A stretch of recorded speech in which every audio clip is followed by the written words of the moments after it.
October 25th, 1944. Off Samar, the sea looked ordinary. The truth wasn't. Vice Admiral Kurita peered through cordite haze from Yamato's bridge and saw carriers that shouldn't exist. Fresh decks, unfamiliar silhouettes, squadrons lifting in waves. Not the old names his staff tracked for years, but new hulls America had somehow willed into being in months. Strikes slammed in from over the horizon, again and again, until a simple, terrifying question swallowed every tactic he knew. How many more do they have? And how fast can they build them? This isn't just a battle story. It's the moment Japan's admirals realized they weren't fighting ships. They were fighting an assembly line. Factories versus fleets. Mathematics versus myth. Stay to the end to see how the Essex-class broke an empire's faith in victory. And if you want more untold turning points from the Pacific, subscribe now so you don't miss what's next. Long before the waves at Samar turned black with fire, Japan's Navy believed it could never lose. The Imperial Japanese Navy of 1941 wasn't built on arrogance alone. It was built on decades of focus, engineering, and precision. After the Meiji Restoration, Japan transformed from a feudal island nation into an industrial power that studied the West, learned its methods, and then perfected them. Every ship that slipped from a Japanese dockyard was treated like a work of art, refined, efficient, and deadly. By the eve of World War II, Japan's fleet ranked among the most advanced on Earth. The Japanese carrier force that struck Pearl Harbor wasn't improvisation. It was the result of years of doctrine, war games, and experimentation. The carriers Akagi, Kaga, Soryu, and Hiryu operated in perfect coordination, their pilots trained with almost inhuman discipline. The Long Lance torpedo was the envy of every navy, fast, long-ranged, and devastatingly accurate. Japanese destroyers and cruisers moved with predatory precision at night, guided by optical instruments so advanced that American officers later described them as impossible. That mastery bred certainty. Japan didn't see itself as reckless, it saw itself as rational. Its admirals believed that superior skill and spirit could compensate for America's size. If the war came, they would win quickly, strike hard, secure resources, fortify the Pacific, and force the United States to the table before its vast industry could awaken.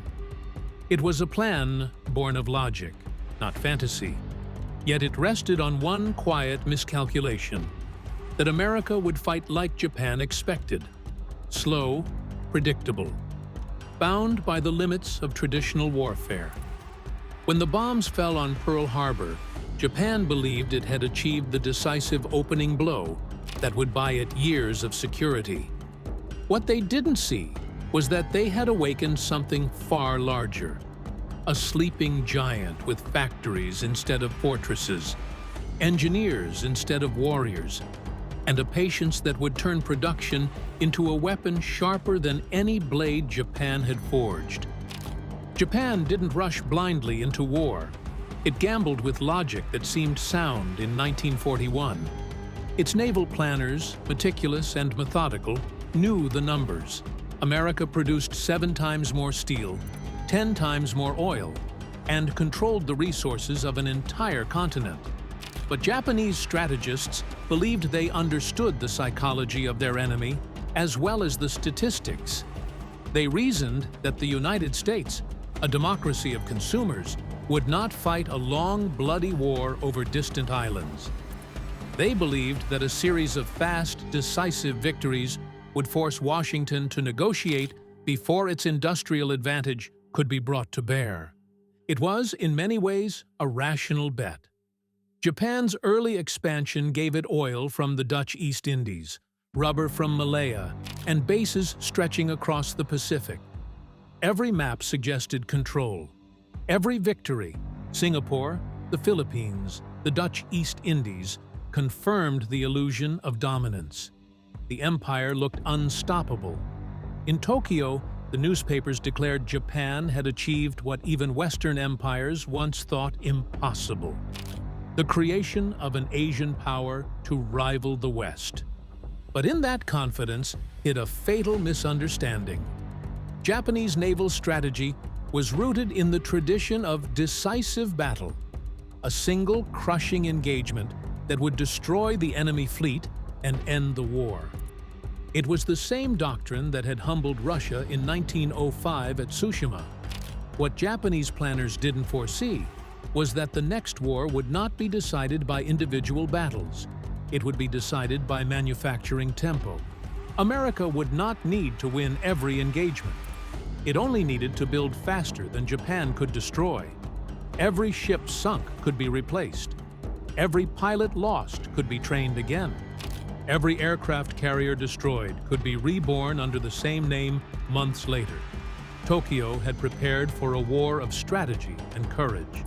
Instead, it had stumbled into a war of numbers, a machine war, and Japan was still counting by hand. When Japan struck Pearl Harbor, it believed America would take years to recover. In reality, the attack accomplished the opposite. It unified a divided nation and unleashed an industrial juggernaut unlike anything the world had ever seen. Across the United States, factories that once built cars, farm tools, and refrigerators began roaring with new purpose. The blueprints for the Essex-class carrier were already on drawing boards, but now they became the centerpiece of a production miracle. From Norfolk to Puget Sound, shipyards learned to build carriers not as individual masterpieces, but as products of an assembly line. Each hull was broken down into prefabricated sections built in climate-controlled shops, welded by teams who performed the same tasks day after day until precision became instinct. When a carrier entered dry dock, those massive pieces were lowered into place like parts of a puzzle, fitted, riveted, and rolled out to sea months ahead of schedule. It was a system that defied naval tradition. Ships were supposed to take years. America was now building them in barely more than a year. The result was the Essex-class fleet carrier. 27,000 tons of steel, 800 feet long, able to carry over 90 aircraft, and powered by engines producing 150,000 horsepower. But what truly made it unstoppable wasn't firepower, it was reproducibility. Every bolt, gun mount, and radar system was standardized. If one carrier was lost, its twin was already under construction. By the end of 1943, the United States had commissioned 7 Essex-class carriers, more tonnage in a single year than Japan possessed at the start of the war. And the production lines weren't slowing. They were accelerating. For every bomb Japan dropped, America dropped a blueprint. For every ship the Imperial Navy sank, 2 more were already waiting in line to launch. The war had shifted from tactics to throughput, and Japan didn't yet realize it was fighting a nation that built its weapons the way it built its automobiles: fast, identical, and endless. By the summer of 1943, faint reports began reaching Tokyo that something strange was happening in American shipyards. Japanese naval intelligence officers stationed in neutral ports recorded the launch of massive new carriers, bigger, faster, and far more numerous than anything expected. Their reports were dismissed at first. Surely the Americans couldn't build that fast. Carriers weren't merchant ships. They were intricate machines requiring precision work, months of fitting, and careful calibration.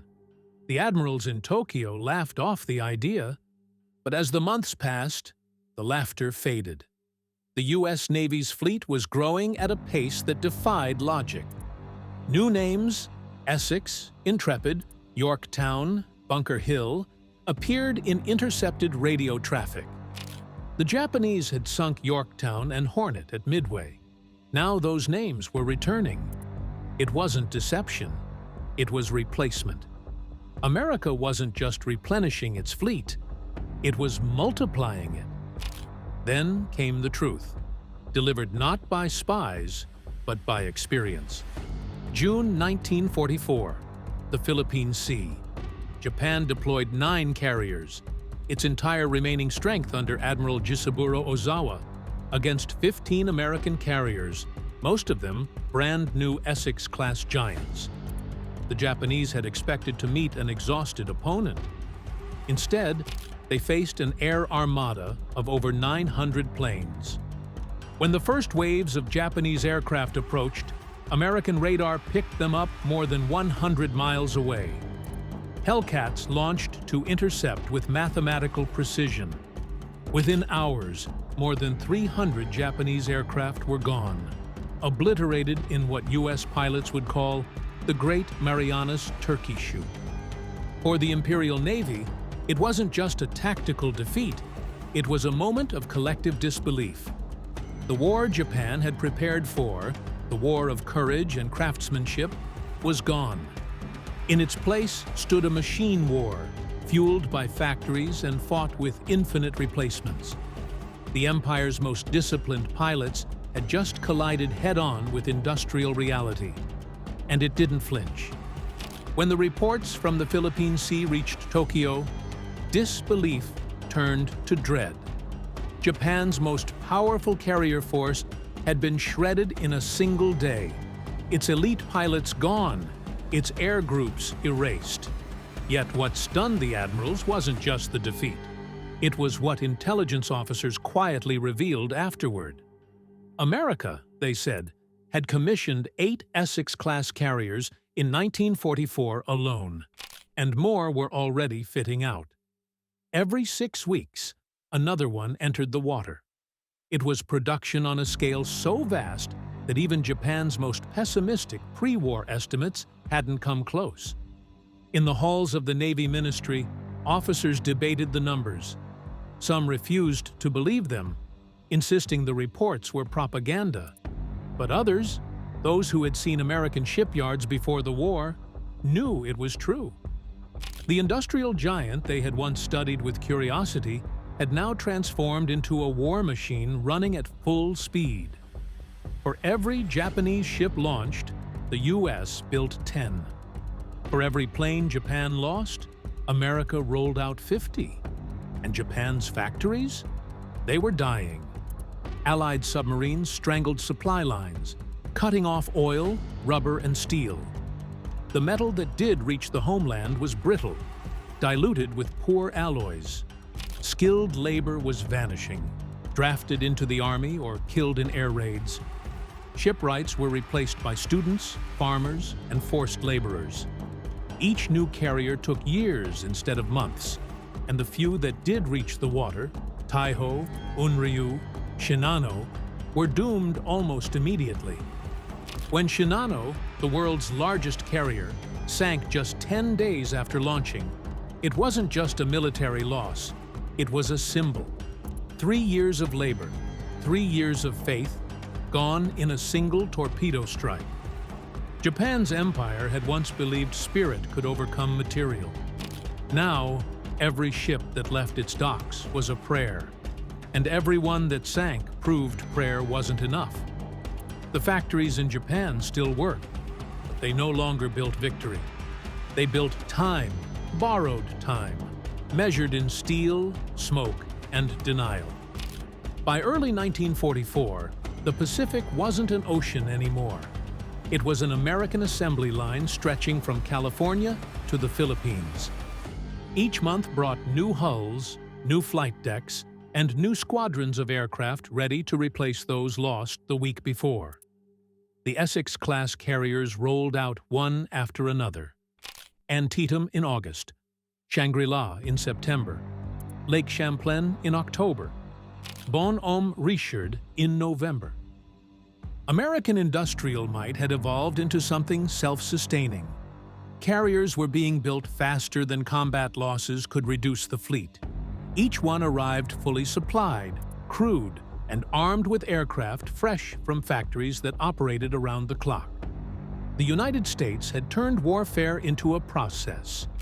Meanwhile, Japan's shipyards fell silent under the roar of American bombers.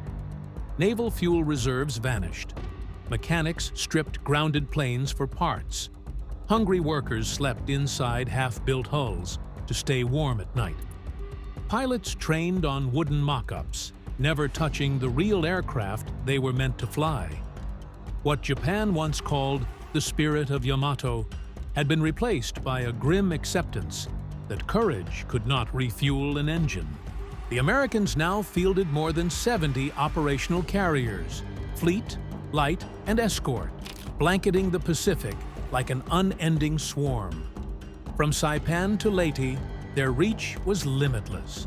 For every Japanese attack that struck a blow, 3 new American groups took its place. Japan had once believed the sea would shield it. Now the sea itself belonged to the machines, endless, tireless, and built to outlast hope. October 1944. The Empire's last gamble took form at Leyte Gulf. Japan threw everything it had, its carriers, its battleships, its submarines, into one final, sprawling naval operation meant to crush the American invasion of the Philippines. Admiral Ozawa's carriers were ordered north, not to win, but to die, to act as bait. His 4 carriers, Zuikaku, Zuiho, Chitose, and Chiyoda, carried barely 100 aircraft between them. Many were obsolete trainers flown by half-trained boys. The admirals knew it. The plan was suicide, disguised as strategy. Far to the south, the battleships Yamato and Musashi advanced through the Philippine Sea, their guns ready, their crews proud but hollow-eyed. They never reached their target. American planes, hundreds of them, descended from the skies in organized fury. Musashi, the most heavily armored ship ever built, was hit with 19 torpedoes and sank beneath her own boiling wake. Yamato turned back. When Ozawa's decoy force was finally discovered off Cap Engano on October 25th, the sky blackened again. Waves of Avengers and Helldivers from American Essex-class carriers swarmed in from beyond the horizon. Within hours, Zuikaku, the last survivor of the Pearl Harbor attack, was struck repeatedly. Flames ripped through her hangars. As she rolled to port, her crew gathered on deck, saluting as she slid beneath the waves. 4 carriers vanished that day, their destruction barely noted in American reports. For Japan, it was the funeral of its naval soul. The carriers that once defined Japanese power had been reduced to distractions. The pilots who once changed the course of history were gone, and the admirals who once spoke of honor now whispered only of inevitability. The Empire had built its war on courage and faith. But at Leyte, it discovered the truth no spirit could deny. Machines don't feel fear, and factories don't stop to pray.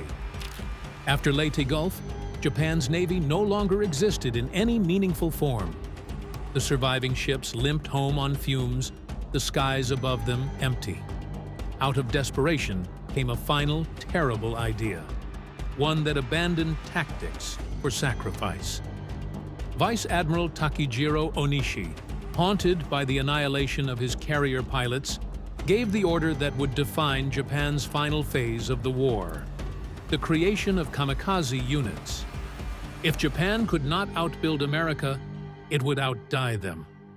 Young men, many barely 18, were told they would become the Empire's final weapon. They trained for days, not months, learning how to fly straight and steady toward American ships. Each mission carried a flag, a letter home, and a cup of sake. On October 25, 1944, the same day the last carriers died at Leyte, the first kamikaze slammed into the deck of the escort carrier St. Lo, igniting its fuel tanks and sending it to the bottom. It was the first of many, and in Tokyo, the government called it victory. But the admirals knew better. The attacks destroyed ships, yes, but they didn't destroy production lines.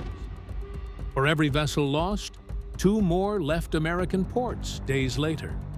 In the months that followed, kamikaze attacks became routine, mass sacrifices that barely slowed the tide. Japan was trading irreplaceable lives for expendable steel. Each fallen pilot symbolized a truth the empire refused to face. That courage had become a currency too expensive to spend. American forces pressed closer to the home islands with mechanical precision, their carriers blotting out the horizon. In their war rooms, Japanese commanders studied the latest intelligence reports in silence. New Essex-class carriers were still being launched. Shangri-La, Lake Champlain, Bon Homme Richard, names that arrived faster than Japan could read them. It was over, and they knew it. The war Japan had dreamed of fighting, a war of willpower and glory, had been replaced by one decided in foundries, on blueprints, and in assembly lines. Spirit had met steel, and steel had won. By the dawn of 1945, Japan's admirals no longer spoke of victory, only endurance. Airfields that once roared with zero engines were silent, their runways cracked and empty. The empire had entered a war it could never win, and now even the men who designed it could no longer pretend. Reports from surviving officers painted a grim arithmetic. The United States had built over 24 Essex-class carriers by 1945, with dozens more escort and light carriers beside them. Japan, in total, had completed fewer than 10 since the war began. America's production had reached a point where even catastrophic losses meant nothing. A single year of construction erased every Japanese ship sunk in the entire war. It wasn't strategy anymore. It was manufacturing. Admiral Toyoda, commander-in-chief of what remained of the fleet, described it quietly. "We are not fighting men. We are fighting factories, and those factories were invincible." Bombing raids burned Tokyo, Osaka, and Yokohama to cinders, but the truth was cruel. Japan could not destroy America's capacity to fight. The war was now a contest between exhaustion and momentum, and Japan had run out of both. When Yamato sailed on her final mission in April 1945, a one-way suicide charge toward Okinawa, her officers understood what awaited.